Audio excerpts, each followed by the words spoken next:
도서관은 사실 초등학교 다닐 때 와봤는데요. 저 안동에 살았는데 제가 이 육사 선생이 안동 사람인가 봐. 그때 남산 타워 구경 왔다가 도서관을 오고 뭐 이런 데를 했습니다만 여기 도서관 있는 건 몰랐어요. 아, 너무 좋고 또 여러 이렇게 저 선생님들이 이렇게 그 시를 낭송하는 이런 낭송하고 전파하고 이런 하는 모임이 이렇게 있다고 해서 이것도 굉장히 신선했습니다. 또 이렇게 와서 선생님 몇 분하고 얘기를 해보니까 다 목소리가 굉장히 좋아요. 역시 신앙성가들의 어떤 그런 뭔가 성향이구나 이런 생각이 좀 들었습니다.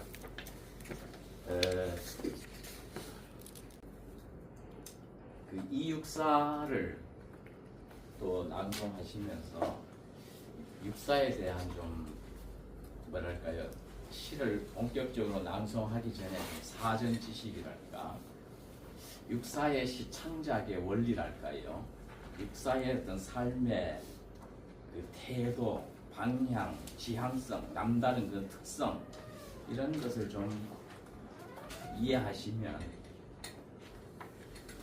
육사시를 낭송하는데도 훨씬 큰 도움이 되지 않냐 이제 이런 생각이셨고, 저도 그런 데 좀 초점을 맞추어서 얘기를 풀어나가도록 하겠습니다. 이 육사뿐만이 아니라요, 어느 시인이나 그 시를 알고 그분의 문학 세계를 알려면 그 사람을 이해하는 것이 참 중요합니다. 특히 문학이 뭐냐 이렇게 질문을 하면요, 문학은 아주 거칠게 말하면 사람이 자기가 살아가는 이야기가 문학이에요. 살아가는 이야기. 특히 시에 대해서 좀 얘기를 하면, 시는 뭐냐 하면 내가 살아가는 절실한 내 삶의 이야기가 시입니다. 사실은 아주 쉽게 얘기하면요. 그래서 우리가 여러 선생님들이 아시는 제일 국민적인 유명한 시, 애송시, 그런 뭐예요? 김소월의 진달래꽃. 그럼 진달래꽃이 뭐냐 말이죠. 나보기가 역겨워 가실 때는 말없이 고이 보내보자.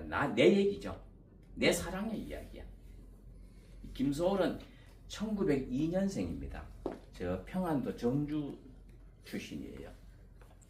평안도 정주에 여러서 이 육사가 1904년이어서 그 시대 얘기가 좀 됩니다만, 정주의 아주 부잣집 아들이 사실은 소월이에요. 김소월 그러면 한이 많고 가난하고 이런 생각하는데, 제가 최근에 소월의 정선녀랑 만나서 얘기를 하면서 그분도 그런 오해에 대한 아쉬움도 얘기하고 그래요. 소월은 정주에서 가장 그 집이 크고 말이죠. 부잣집 아들이에요. 이분은 3살 때 이미, 내가 소월 얘기를 많이 할 수는 없으니까, 3살 때 당시에 21살의 아버지가 이미 정신 이상자가 돼버려요. 그리고 맏아들이니까 아버지가 집에 늦게까지 오지 않으면 엄마 손잡고 아버지 찾으러 다니고 그래야겠죠. 그러니까 이 불안의식이 많아요. 늘 불안하고, 요즘으로 얘기하면 약간 조울증이 많고 말이죠. 그래서 이 사람은 좋은 집안이지만 아버지가 있어도 이 아버지는 그냥 없는 존재, 숨은 존재, 그 어둠의 존재입니다. 그래서 자기가 남산 학교에서 결혼을 하려고 그럴 때 그 학교 다니면서 좋아했던 여자가 있었지만 집안에 어둠이 있으니까 그 결혼하자는 말을 못해요. 그리고 할아버지가 소개해준 여자와 그 오산학교를 가기 전에 결혼을 하고 갑니다. 그런데 그 여자가 서로 이렇게 좀 연애 감정이 있었던 여자가 나이가 많은 남자와 결혼을 하고 그 남자한테 맞아서 죽어요.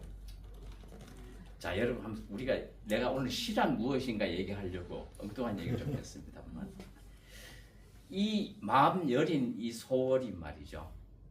자기와 연애를 했던 사람이 이렇게 죽었어. 이 여자가. 그럴 때 그 어떤 뭐랄까요, 부채의식이랄까, 그 미안함이 이루 말할 수 없겠죠.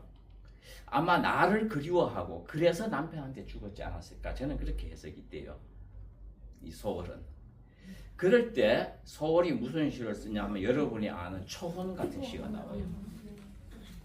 산산이 부서진 이름이여, 부르다가 내가 죽을 이름이여, 불러도 주인 없는 이름이 하고, 이런 걸 고복의시라 그래요. 아시죠? 사람이 죽으면 사극 같은 데서도 보면 죽으면 우리 집에 상이 났다 하는 것을 이웃에 알리고 하늘에 알린다고 지붕에 올라가서 흰천을 던집니다.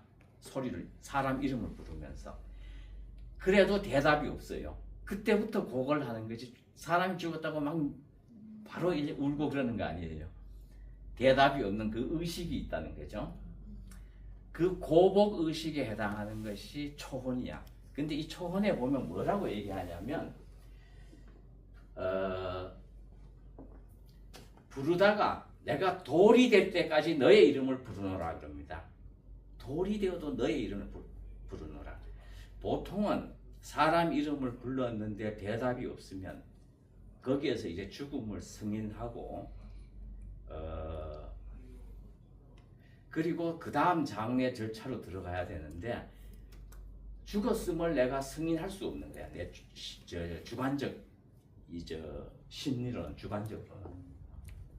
그래서 너의 이름을 끊임없이 부르고 내가 돌이 되어도 내가 죽을 때까지 너의 이름을 부르겠다 하는 게 초혼이고, 그 다음에 나온 시가 뭘까 할 때 나는 진달래꽃으로 보여요. 상여가 갑니다. 내가 이거를 사실은 재밌어서 내가 시나리오도 한번 쓰고 했는데요. 그래서 영화가 되면 여러분들한테 연락을 드시면 한번 봐주시면 좋겠습니다. 그 동주 만든 감독하고 얘기도 재미있게 많이 했습니다만, 그 상여가 나갈 때 먼 발치에서 소월이 봐요. 볼 때 무슨 생각이 들었겠어요? 너는 죽은 것이 아니다. 내가 싫어서 멀리 떠난 것이다 말이죠. 여러분도 연세가 드시면 다 생각나는 게 뭐예요? 지금 뭐 연세가 뭐 아직 그렇게 많지는 않으시겠습니다만, 사람이 정말 90세가 넘고 이러면은 추억이 많은 사람이 제일 부자라고도 하고, 또 그때 가면 90세 넘으신 분이 그때 내가 그 아파트 팔지 말고 저걸 샀걸 뭐 이러는 거 후회하는 건 없대요. 다 뭐냐 하면 그 이루지 못한 어떤 애틋한 사랑의 이야기, 사랑의 서사, 이런 것은 시간이 지나도 그 영원한 어떤 무슨 가치 같은 거죠. 아무튼 너는 그 죽은 것이 아니라 내가 싫어서 저 멀리 어딘가 떠났을 것이다, 이렇게 믿는 그 마음은 뭘까요? 그게 오히려 더 큰 사랑이죠. 죽은 것을 객관적 사실은 죽음이지만 주관적 사실은 내가 싫어서 떠났다고 믿고자 하는가, 이게 바로 진달래꽃입니다. 그래서 진달래꽃을 그냥 이렇게 이별시다 이렇게 말하면 이 시가 그냥 우리나라 가장 유명한 시인데, 제가 이 해외에 나가서 우리 동포들하고 얘기할 때 아리랑을 모르고 진달래꽃 모르는 분은 없어요. 이 시가 그냥 이별시가 아니라 나보기가 역겨워 가신다면 말없이 고이 보내주겠다. 그리고 그 영변 약산이 실제로 있어요. 그 약산에 진달래꽃을 뿌려주겠다. 내가 보기가 싫어서 당신은 갔을 것이다. 그것을 나는 믿는다, 이 얘기예요.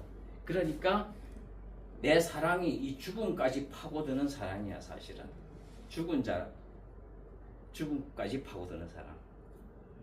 이미 죽었으나 그 죽음을 내가 승인하지 않는 죽음을 승인할 수 없는 그 초혼 다음에서 이어진 시가 진달꽃이다 이렇게 보면 됩니다. 자, 결국은 무슨 말을 하냐 하면 우리나라에서 제일 유명한 시가 내 얘기를 하고 있잖아, 그렇죠? 나보기가로 시작됩니다. 윤동주가 서시하고 늘 보면 진달래꽃인데 윤동주가 1917년생이에요. 우리나라는 1917년생이 박정희 대통령이 1917년생입니다. 필리핀의 마르코스도 1917년이고 통영에 가면 윤희상 작곡가 있죠. 윤희상 선생이 1917년생이고 우리 문화사에서 1917년이 나름 센 것 같아요. 그 문익한 목사가 1918년생이잖아요. 그 같은 동네 사람이에요. 윤동주가 45년에 2월 16일 날 그 후쿠오카 형무소에서 죽었을 때 시신을 찾아가라고 해서 시신을 찾아와서 장례 지낼 때 연해주죠. 지낼 때 그 장례식을 집전하신 분이 그 문익한 목사의 아버지입니다. 그런데 윤동주의 서시가 말이죠. 윤동주가 그 시집을 내려고 일본 가기 전에 시집을 내려고 대학 노트에 적고 시집을 내면 앞에 서시라고 하나 이제 말하자면 적어서 이거를 책을 내려고 했잖아요. 그래서 이양하 교수한테 내겠다 했더니 좀 이르지 않냐 해서 못 냈어요. 그 서시에 보면 첫 줄이 뭡니까? 거기에도 보면 하늘을 우러러 한 점 부끄러움이 없기를 입새에 이는 바람에도 괴로워했어요. 그 다음에 나오는 게 뭐예요? 나오는 게 이제 나의 주어진 길을 가야겠다 그러죠. 나의 주어진 길을 가야겠다. 이 나를 얘기하는 게 시예요. 시는요 시적 하자와 내가 똑같습니다. 다만 여러분 그래서 선생님들이 시를 쓰신다 할 때는 뭐가 쓰는 게 좋아? 어떤 시가 더 시적인 그 순도가 높을까 이 얘기인데 더 절실한 내 얘기일 때 시적 순도가 높아요. 남의 얘기, 풍경을 쓰게 되면 시적 순도가 낮아요. 그 시는 우리 민족의 가장 말하자면 우리가 여러분 특히 낭송하시는 분이 가장 낭송이 많이 되는 진달래꽃이나 서시가 내 얘기다 하는 것이고 이거는 절실한 자기 얘기. 입새에 이는 바람에도 괴로워하는 그 소년의 마음이 말이죠. 그 소년의 마음이 이 시를 이렇게 지금까지 낭송하게 만드는 거예요. 박재삼이라는 시인이 이런 시가 있어요. 그 시 참 잘 쓰셨던 분인데 저 삼천포 쪽 사람인데 그 일본에서 태어나고 그랬지만 친구의 서러운 사랑 얘기를 들으며 어느덧 등성이 올라 눈물 나보나 뭐 이런 시가 있습니다. 친구의 서러운 이 시는 벌써 진달래꽃하고 경쟁이 될 수가 없어. 시적 거리가 멀죠. 친구 사랑이니까. 그런데 내 사랑을 얘기해야 돼.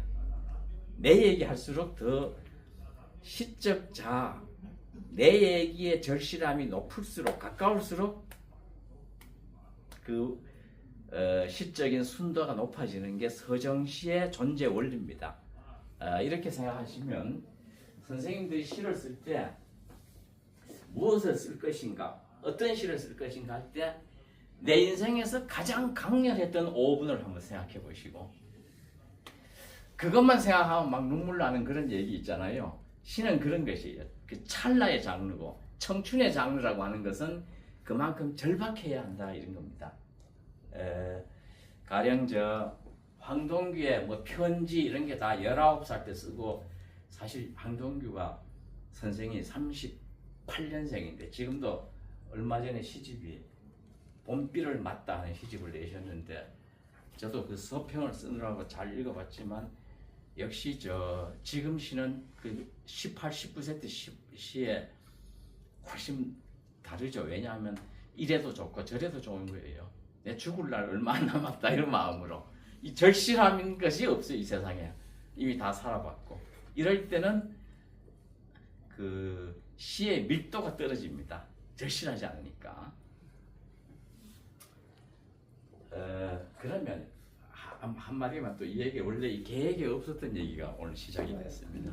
신앙성가 선생님들 뵙다 보니까 그러면 우리가 이 바쁜 시대에 남의 이야기를 뭐 이렇게 청승맞게 들을 일이 뭐가 있냐 이런 생각을 하게 돼요. 소월의 사랑 말이죠. 윤동주의 뭐 그런 결의 같은 거, 또 이육사의 무엇 이런 것을 굳이 들을 일이 뭐가 있을까? 문학은 이렇게 각자가 자신의 삶에 대해서 깊이 있게 절실하게 얘기하는 그 얘기를 들으면서 어느덧 내 운명의 아킬레스건이 이렇게 탁 울리는 그런 것을 느끼게 돼요. 다시 말해서 내 운명의 조상을 보게 되는 겁니다. 다른 사람의 이 절실한 이야기를 통해서 나를 확 이렇게 새삼 이렇게 발견하게 된달까요? 내 운명의 어떤 한 지점을 이렇게 충격적으로 재발견하게 되는 것, 재인식하게 되는 계기가 돼요. 그래서 문학 작품은 시는 내 얘기고 거칠게 말하면 소설은 우리 얘기라고 할 수 있겠어요. 우리가 춘향전을 읽으면 그 시대의 우리 사회 공동체의 세계를 다 알 수 있잖아요. 춘향전을 읽으면 박경리의 토지를 읽으면 그 구한말에서 입제치하의 역사를 다 알 수가 있어요. 그런데 그렇게 다 알 수 있는 거는 그럼 역사책 읽지 뭐하러 문학책 읽냐 또 이런 질문이 가능한데 일제 때 간도로 사할린으로 얼마나 많은 사람들이 유랑민이 되어서 떠났는지 이런 것을 역사책은 아주 수치화해서 논리적으로 설명하는 거라면 박경리 선생의 토지를 읽으면 그런 안수길의 북간도나 이런 작품을 읽으면요 그것을 체험적 삶으로 우리가 느끼게 돼요. 알게 되는 거잖아요. 그 주인공의 삶을 통해서. 그리고 지금 말한 것처럼 문학은 소설이든 시든 작품을 읽으면서 내 운명, 내 삶의 원형을 이렇게 거울처럼 비춰볼 수 있게 되는 것. 이런 어떤 것이어서 우리가 시를 읽고 여기 선생님들도 자꾸 낭송을 하고 뭔가 낭송을 할 때 육사시를 낭송했는데 알고 보니 이게 내 삶을 뭔가 내 얘기가 되어버리는 어떤 순간을 느낀다든가 그래서 아마도 계속 낭송하시지 않을까 이렇게 또 생각해 봅니다. 예. 시는 그런 것이다. 그래서 우리가 소월을 알거나 윤동주를 알려고 할 때 또는 뭐 한영운이든 여러분 선생님들이 좋아하시는 정지용 같은 사람이든 다 그들의 생애의 그 곡절들, 그 굴곡 속에서 그들의 시가 나오기 때문에 그 삶을 이해하는 것은 매우 중요하고 또 선행되면 그 시를 훨씬 더 뭐랄까 실감 있게 이렇게 읽게 된다 이런 생각이 드는 것이죠. 문학이 그런 것이어서 그래서 문학은 자기가 산 만큼 쓴다 이런 말도 하고 그래요.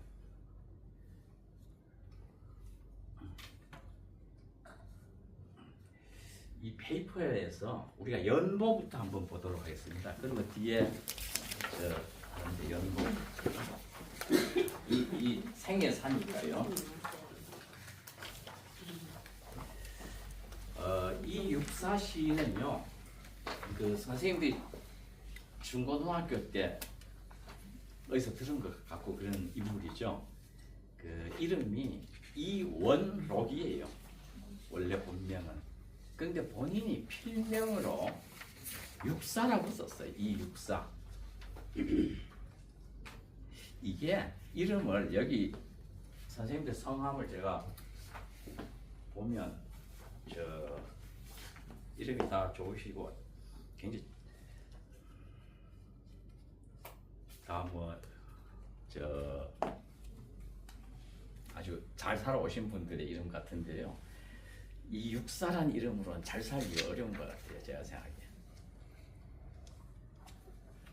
저는 제가 가장 많이 글을 쓰고 또 책을 쓴 작가가 김지하인데요. 김지하 선생은 본명이 뭔지 아세요? 김영일이에요.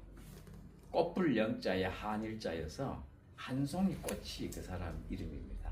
목포에서 태어났는데,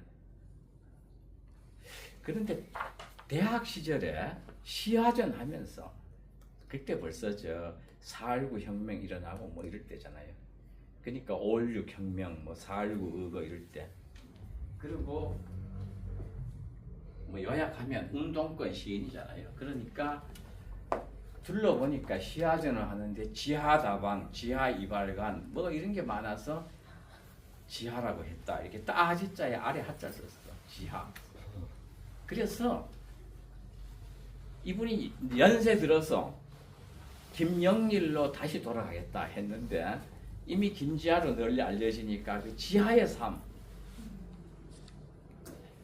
김지하가 7년 반을 감옥에서 독방을 살았는데, 좀 못한 미안한 얘기지만 그 이름대로 살았다 이런 얘기죠. 제 말은. 그렇죠? 원래는 그림을 그리고 싶었고 그 김영일로 살았으면 어땠을까?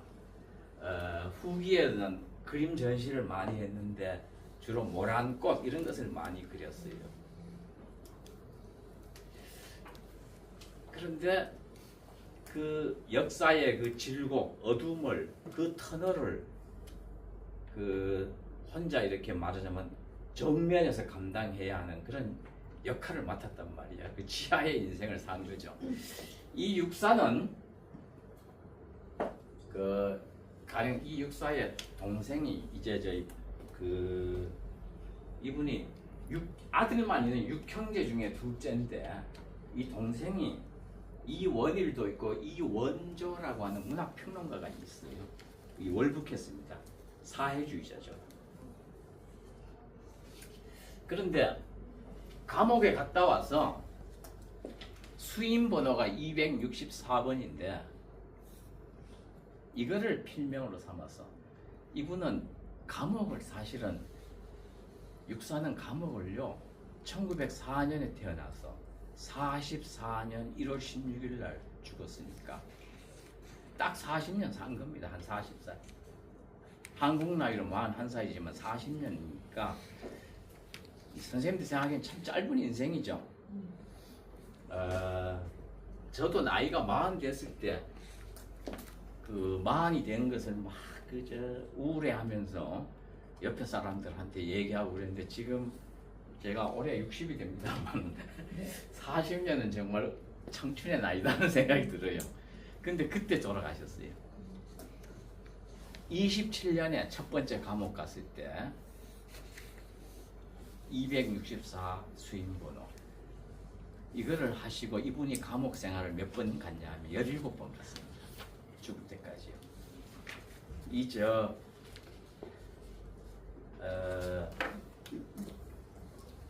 정말 그리고 끝내 어디서 돌아가셨냐면 감옥에서 죽잖아요. 감옥에서 그 모진 고문 속에서 죽었잖아요. 그러니까 이 운명이 육사에서 완전히 갇혀 살았다 이렇게 생각이 됩니다. 264번에 17번 감옥을 간 사람, 독립운동을 한 사람인데 육사의 정신세계를 보면 저는 두 가지를 이해하면 된다고 봐요. 첫째, 이 육사는요, 저도 그 어릴 때 이택의 이황의 그 위인전 읽고 뭐 굉장히 기억이 생생한데 이 태계의 14대 손이야. 이 사람이 직접 태계에. 그러니까 여러분 태계 이황은 그야말로 우리 성리학의 태두잖아요. 그저 임금보다 왕보다가 더 영향이 컸던 사람이야. 그래서 특히 태계의 전기를 읽으면요, 이율곡이가 안동으로 태계를 만나러 옵니다. 이럴 때 전국의 선비들이 구름대 같이 안동에 모이는 이 장면들이 나와요. 그리고 서로 시조를 주고받으면서 화답하는 그 기록들이 다 있습니다. 조선은 이렇게 요즘은 쉽게 말해 돈이 많으면 양반이 시대지만 그때는 이런 정신적 세계, 이 성리학, 이 형이상학의 세계가 그렇게, 특히 여러분처럼 시를 좋아하시는 분들이 다 가급급제하고 이러던 시대잖아요. 태계의 바로 이 14대 손이에요. 그러니까 안동에서 태어났고, 이 태계는 여러분 태계에 대해서는 태계 전집이나 뭐 태계의 시조집이나 이런 책들은 또 보실 기회가 있으셨을 테고, 또 그렇지 않으면 뭐 얼마든지 보시는데, 이 육사 문학관이 안동에 가면 그 도산에 있고, 거기가 어디냐면 도산서원하고 아주 가까운 곳에 있어요. 거기 가면 이 육사는 북경에서 죽고 그 시신이 불을 태운 그 유골을 아우가 가지고 와서 친척 손을 거쳐서 가지고 와서 미아리에 안장했다가 안동으로 가서 이제 그 무덤을 만들었잖아요. 그리고 태계 선생 산소에는 역시 거기 뭐 있습니다. 14대 할아버지인데, 그러니까 태계의 그 영향의 집계니까 사람은 책이 사람을 키우는 게 아니라 그 집안 분위기죠. 가풍이라든가 그 마을의 어떤 분위기, 이 육사의 산문을 수필을 읽으면 그런 얘기를 많이 합니다. 뭐 옛날에 나 결혼하고 할 때도 그 집안 그 가문을 보잖아요. 그 중에서도 태계란 분의 가문은 참으로 특별한데, 예를 들면 안동에 제 고향이기도 합니다만 안동이 양평쯤 됩니다. 크기가. 그래서 뭐 고향이어도 태계 마을하고 우리 집은 굉장히 거리가 있습니다만, 굉장히 검소하신 분으로 이렇게 알려져 있고, 요즘 여러분 태계의 그 학문적인 수제자가 이렇게 얘기할 때 대표적으로 학봉 김성일이 있고, 그 다음에 그 유성룡이 있어요. 잘 아시는. 학봉 김성일이 누구냐 하면 임진왜란 때 선조의 그 부름을 받고 일본에 가서 이토 히로부미 도요토미 히데요시가 쳐들어올 거냐 안 쳐들어올 거냐 이거 알아보러 갔다가 안 쳐들어온다고 주장했던 사람이 김성일이잖아, 그렇죠? 통신사였죠. 이분이 유성룡보다 4살 더 많았어요. 같은 그 태계의 제자인데, 여기에 얽힌 이야기가 그 성호시비라 그래서 안동의 역사나 정신사나 이것과 많이 관계되어 있습니다만, 지금 유성룡을 기념하는 안동의 그 뭐 이런 공원이나 이런 것이 아주 크고 말이죠. 또 학봉도 그래요. 그런데 태계를 기념하는 것을 나라에서 지원하려고 하니까 태계 후손이 무슨 얘기를 하냐 하면, 우리는 우리는 돈을 지원해 주지 말라 그래요. 왜냐하면 우리 할아버지가 검소하셨던 분이니까. 여러분 좀 얘기가 좀 빗나갑니다만, 안동에 가면 육사문학관을 가시게 되면 그 태계의 산소에 가면 비문이 있습니다. 보통 비석에 보면 그 사람의 업적이라든가 이런 걸 많이 써놓는데, 이 집은 딱 7글자만 있어요. 태도 많은 진성 이공지묘, 태도 많은 진성 이공지묘. 이게 뭘까요? 늦은 나이에 도산으로 물러난 진성 이씨의 묘여입니다. 대개 이건 살았을 때 태계가 그렇게 내 묘비명에 쓰라 그랬어요. 그래서 내 늦은 나이에 고향으로 내려온 진성 이씨의 묘다. 요것만 있어요. 이제 명함이 좀 외람된 얘기입니다만 명함이 김군치고 명함이 너무 길면 이분 좀 의심하라 이런 말이 있죠. 명함이 짧은 사람, 딱 이름만 쓴 사람, 이 자기를 소개할 때 나는 고향에 늦게 내려온 진성이십니다. 이렇게 딱 소개한 게 자기의 본 모습인 거야. 이 태계는 거기에 막 수식을 붙이고 막 이렇게 하고 이러는 성향이 아니고 말이죠. 굉장히 검소하고 또 태계가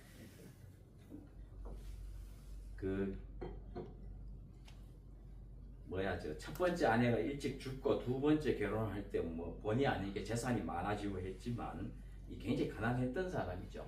이 유복자고 아버지가 없이 태어나서 살았고 뭐 그런 사람입니다. 그런데 이 집안의 그 분위기가 그대로 육사한테 왔던 것 같아요. 이 집안의 분위기가. 특히 육사의 할아버지가 그 이중직이 학자여서 거기에서 사설을 다 배웠다. 그래서 어린 나이에 이 한자를 많이 배웠어요. 여러분 육사시를 외우려고 하면 한자가 굉장히 많을 거예요. 이 어릴 때 한자, 안동에서는 제가 어릴 때도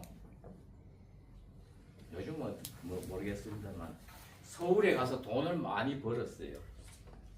강남에서 큰 식당을 해가지고 유명한 어떤 식당 그걸 뭐라 그러나 외식 사업이죠. 하셔서 돈을 많이 벌어도 고등학교 교사보다 훨씬 거기는 취급을 안 해요. 어른들이 넌 서울에서 식당 한다면서 이러면 그냥 끝입니다. 그 문화가 그렇게 우리 옛날에는 있었어요.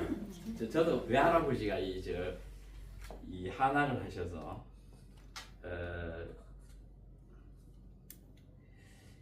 그래서 그렇게 공부를 했다는 것이고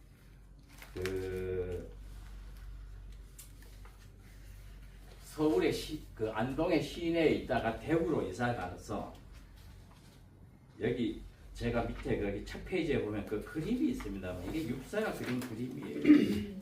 석재 서병호라고 아시는 분들은 좀 알아요. 문인화 그리는 사람, 대구 사람이니까. 여기서 글씨를 배우고 이 그림도 좀 배웠다는 겁니다. 이 말은 하는 일들이 다 이렇게 문인화, 그림, 난초를 그리고 말이죠. 이런 정신세계죠. 성리학적 그런 이념이 이분의 바탕이 이루어져 있다는 겁니다. 여기에다가 조금 이따 얘기하겠습니다만 육사의 정신은 이 태어날 때부터 가풍으로 오는 태계 직계 후손의 이 성리학하고 그 다음에는 플러스가 뭐냐면 사회주의 사상이에요. 이분이 해방 이후까지 살았으면 또 동생하고 같이 북으로 갔을 수 있겠죠. 그런 성향이죠. 두 번째 페이지에 가면 1924년 20세 때입니다. 일본에 유학을 갔어요. 그래서 한 1년 있다가 25년도에 옵니다.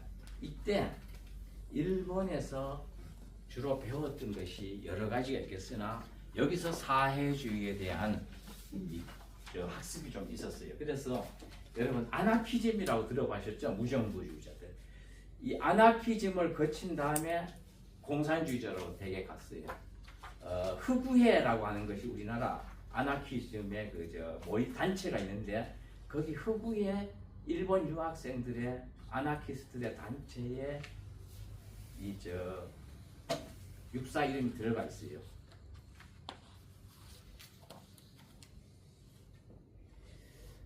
이 활이라는 이름, 그러니까 옛날에 왜 이렇게 이름을 많이 가지고 있었는지, 이원록, 이원삼, 또 그다음 필명으로 이활, 이활이라는 이름이 참 좋은데 나중에 또 육사로 바뀌셨죠. 그리고 그 중국을 다녀오고 뭐 그랬다는 겁니다. 그 다음에는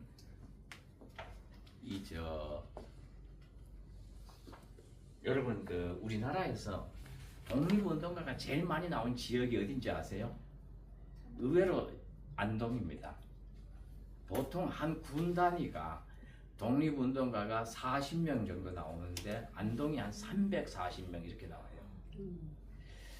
그 석주 이상용 선생이 안동 사람이고 김대락 이런 분들이, 그러니까 여기 서울에 저 이종찬 집안 있잖아요. 이혜영 이 집안하고 거기 석주 이상용 집안하고가 이렇게 늘 대비가 돼요. 안동.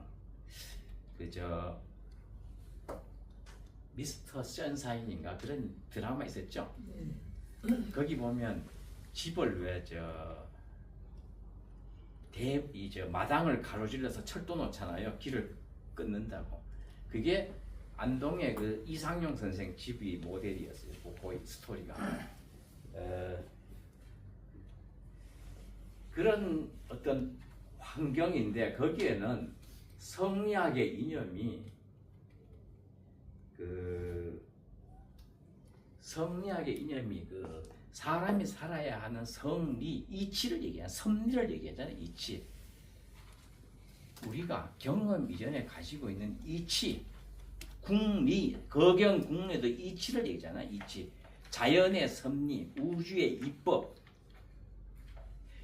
이 이치를 우리가 마음은 말이죠. 이 줄이론, 주기론 할 때 기라고 하는 성정은 수시로 변화해요. 그러니까 우리가 수행을 통해서, 학문을 통해서 이 자연의 이치, 우주의 이법과 동일화하는 것. 이것이 수학인 거죠, 이게. 이게 성리학의 학문적인 그 공부의 어떤 기본 방향이야. 그러니까 이 사람들이 이 성리학적인 분위기가 나라를 잃어버렸을 때 나라를 찾는다는 것, 이게 이 사람들의 삶의 철학과 가까웠다. 이렇게 이제 해석을 하기도 합니다. 아무튼 이 형제들이 다 독립운동을 하는데 거기에 얽혀서 1927년에 대구에 그 은행에 말이죠. 그 장진홍이란 분이 독립운동가가 조선은행 대구 지점에 거기가 조선은행이 소위 일본인들이 우리나라의 이런 경제를 다 흡수하는 곳이니까 여기를 폭파하겠다 해서 신문지 같은데 폭탄을 쏴서 거기에 직원한테 뭔가 이렇게 보관해달라고 맡기는 것처럼 두었는데 마침 거기 직원이 뭐 이런 폭탄물을 좀 아는 사람이었나 봐요. 냄새를 맡고 이게 좀 이상한 것 같아서 은행에서 이걸 밖으로 던졌더니 터졌다 이렇게 돼 있어요. 그래서 폭탄 사건이 일어나니까 여기 아마 육산의 쟤네 집안일 것이다 해서 붙잡아서 그 2년 7개월간 감옥을 살게 하고 그 형은 거기서 몸이 거의 불구가 되고 그럽니다. 그런 일이 있었어요. 그러다가 나중에 장진홍이 일본에서 붙잡혀요, 실제로. 그러니까 풀려나게 되는 그런 것이죠.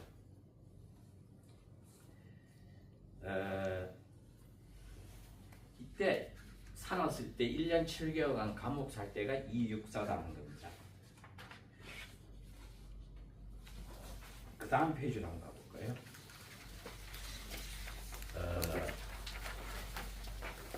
이러니까 벌써 젊은 나이에 본의 아니게 이 사람이요 감옥 생활을 하게 되고 이러면은 저항 정신도 있겠지만 일제에 대한 증오가 굉장히 쌓이게 되잖아요. 이러면서 자꾸만 전사로 몸이 바뀌는 거예요. 이게 이 사람은 애국심이다. 이것이 물론 첫째가 되는 것이지만 이 나를 이렇게 고문하고 내 형을 이렇게 불구로 만든 저 나라 일제 지배자들 여기에서부터 적개심이 이 사람을 더 독립운동가로 단련시키는 겁니다. 거기 32년경에 그 사진이 있습니다.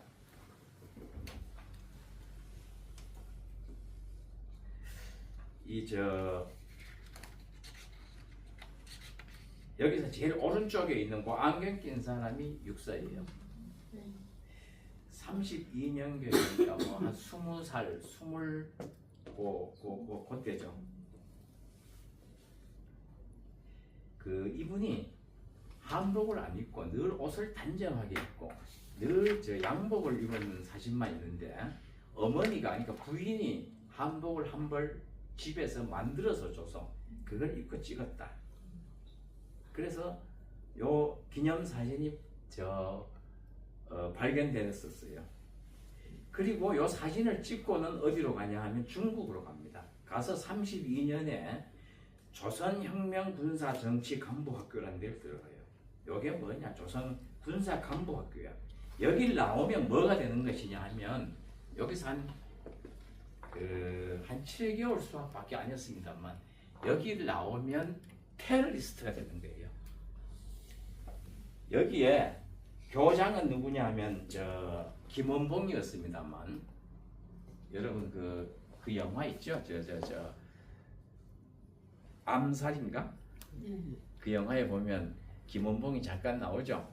밀양사람 김원봉유 하는 게 있잖아요. 조성우가 하는 거. 여기에는 역사도 배우고 이 학교에서는 다 배우지만 변장술도 배우고요. 이 폭탄 테러 이런 걸 가르치고 해요. 그래서 독립운동을 하는데 3.1 운동 때 그렇게 그냥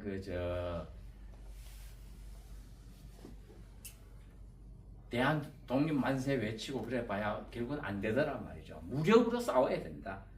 이래서 이게 의열단이 만들어지는 겁니다. 이게. 그래서 의열단 단원의 그 기록에 보면 어떨 때는 이원록, 이육사 이런 이름이 있을 때가 있고 없을 때가 있는데 의열단은 이게 점조직으로 비밀 조직이니까요. 키가 이렇게 작고 말이에요. 키가 여러분 내가 만해 한용운 선생님 키가 한 1m 50밖에 안 됐다 그래요. 그리고 육사 선생도 그렇다는 겁니다. 그런데 이렇게 아주 강건한 사람이었던 것 같아요. 이 조선혁명군사정치간부학교를 마치니까 김원봉이 얘기합니다. 당신같이 말이죠. 이렇게 소위 엘리트적이고 이미 이렇게 한학을 상당히 깊이 있게 했고 여기 남아서 계속 학생을 좀 가르쳐라 말이죠. 이 학교에서. 이러니까 아니다. 나는 조국으로 가겠다. 다시 말해서 나는 직접 이 테러리스트로 활동하겠다. 이렇게 선택한 겁니다. 이렇게 해서 왔어요. 조선으로 옵니다.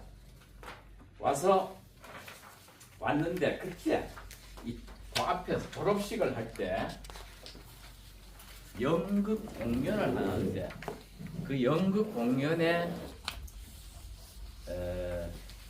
그 희곡이 이거 좋은 차냐? 그 희곡 작품을 남아있어요. 지하실이라는 작품을 누가 썼냐? 이육사가 썼어요.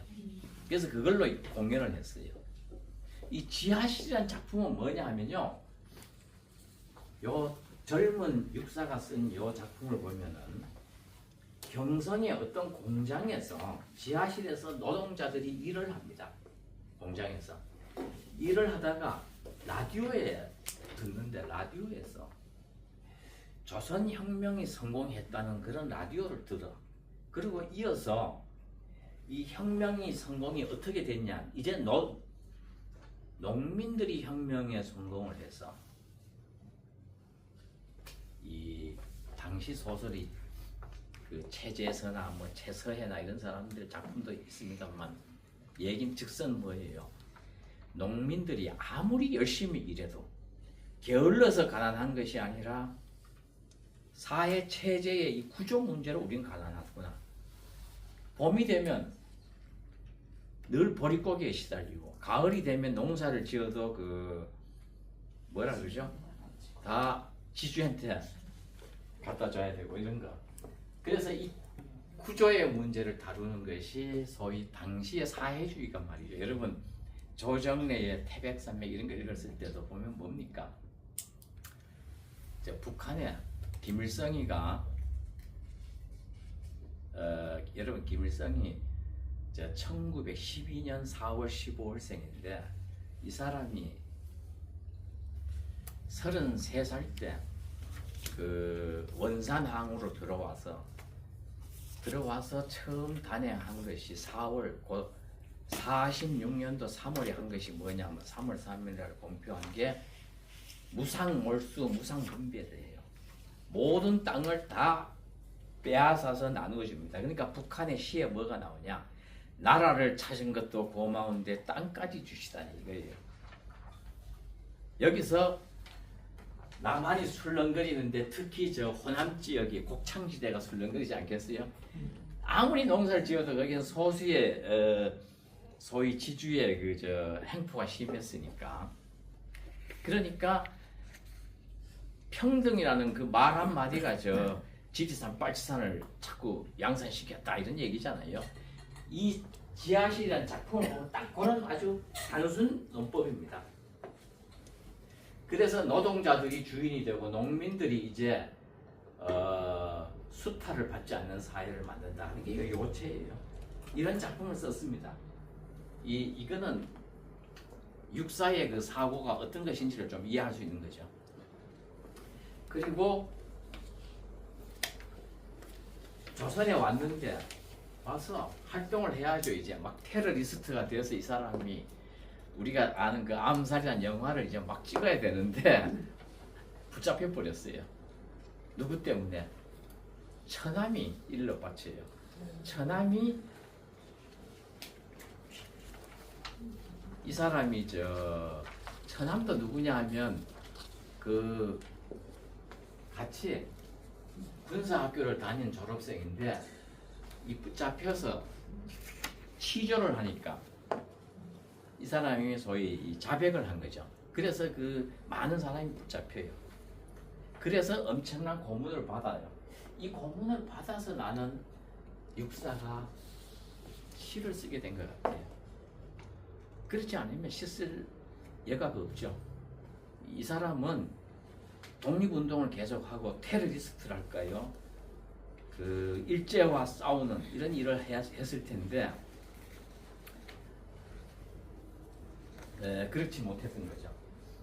그래서 이 사람이 자기 아내와도 사이가 나빠지고 이 처갓집 식구들하고도 등을 졌다는 건데 그 자백을 했다는 걸로. 그러나 이 고문을 당하면 자백을 하냐 안 하냐는 그 사람이 선하냐 악하냐 문제가 아니라 그 체질의 문제죠. 체질의 문제.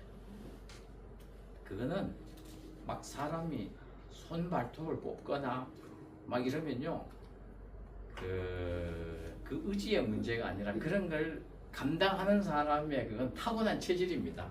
육사는 그걸 감당할 수 있었던 사람 같아요. 그런 것은.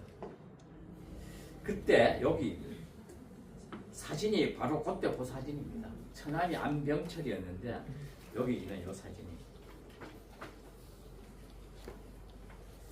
그리고 이게 34년이죠. 30년에 이 사람이 시를 쓰긴 썼습니다만 요 감옥에서 나오고 36년 요때부터 우리가 아는 시가 거의 쓰여집니다. 그리고 44년이니까 시를 본격적으로 쓴 기간은 한 8년 정도 되는 거죠. 시가. 그래서 여러분 육사시를 읽으면 한자어가 많고 그 다음에 강인한 어떤 정신의 세계.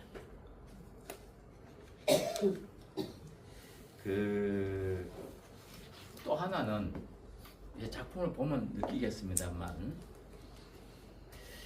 이 성리학을 공부하는 사람들이 자신의 감정을 내 이 마음을 희노애락을 그렇게 쉽게 표현하지 않는 거 있잖아요.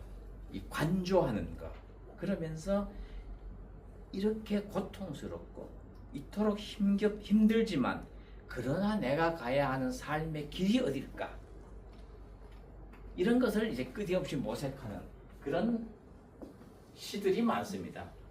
이 사람의 시가.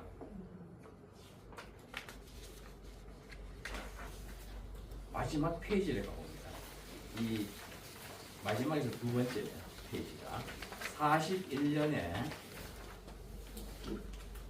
옥비라는 딸이 태어났는데 이 옥비가 거기 위에서 세 번째 줄이죠. 이게 기름질 옥자죠. 안일비자입니다. 기름지지 않아야 한다. 이것도 내가 아까 말한 그 태계의 묘비 같은 것입니다.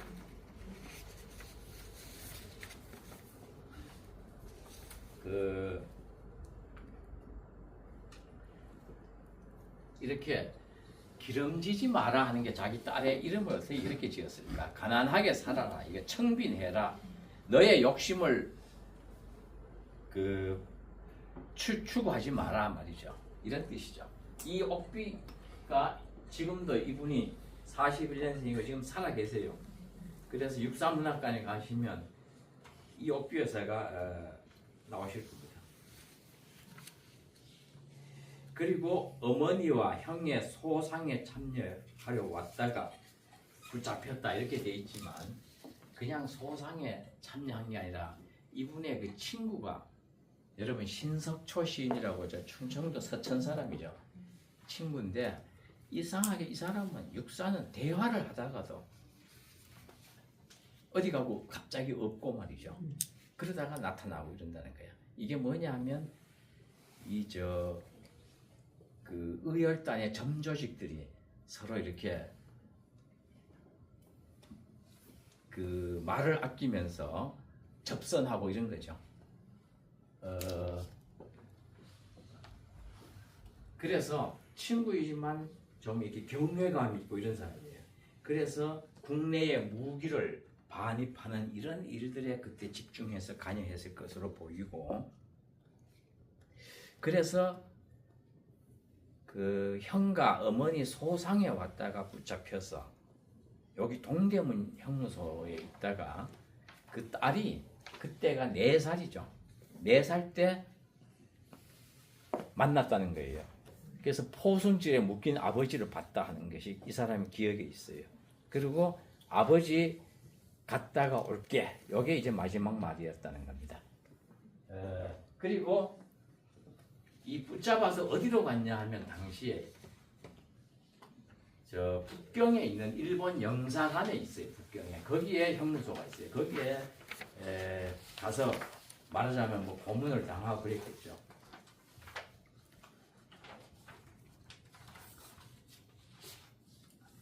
그 일본 총영사관 감옥에서 그 44년 1월 16일 날 돌아가셨다는 겁니다.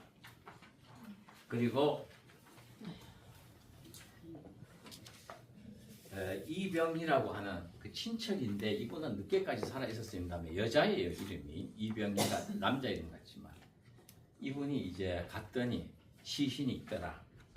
거기에 가만히 떼기가 있고 막 피가 다 흥건하게 적셔져 있더라. 근데 눈을 뜨고 있더라. 그래서 내가 내 손으로 눈을 감겼다 이렇게 얘기해요. 이병희가 눈을 감기면서 이제는 독립운동은 신경 쓰지 마라. 우리가 할 테니까 저승에 가서 뭐 이렇게 편안하게 지내라 이렇게 얘기했다는 것인데 뭐 그렇게 해서 이렇게 데려왔다는 겁니다. 거기에 독립운동을 하고 그 죽었을 때 유품에 마분지가 있었다 이렇게 돼 있어요. 이거를 전하는 얘기입니다. 마분지에 거기에 쓰여 있었던 시가 있었는데 이게 광야다 이렇게 돼 있습니다. 광야가 우리나라는요, 이저 작품이 이렇게 아슬아슬하게 생존한 작품이 많아요. 여러분 윤동주 시집도 없을 뻔했잖아요. 그 들었죠? 백사 정병욱 선생 어머니가 윤동주의 그 아들이 준 공책을 어머니는 일자 무식이야. 글자를 몰라요. 그 집이 술도가집인데 아들이 이거 잘 보관하세요 하니까 보통 이제 좀 어머니가 좀 말하자면 좀 경망스럽고 그러면 그냥 그거 뭐 라면 끓일 때 뚜껑으로 쓰고 그럴 수 있는데 그 항아리에 넣어서 마루에 갖다가 마루 중간에 그 파묻었단 말이죠.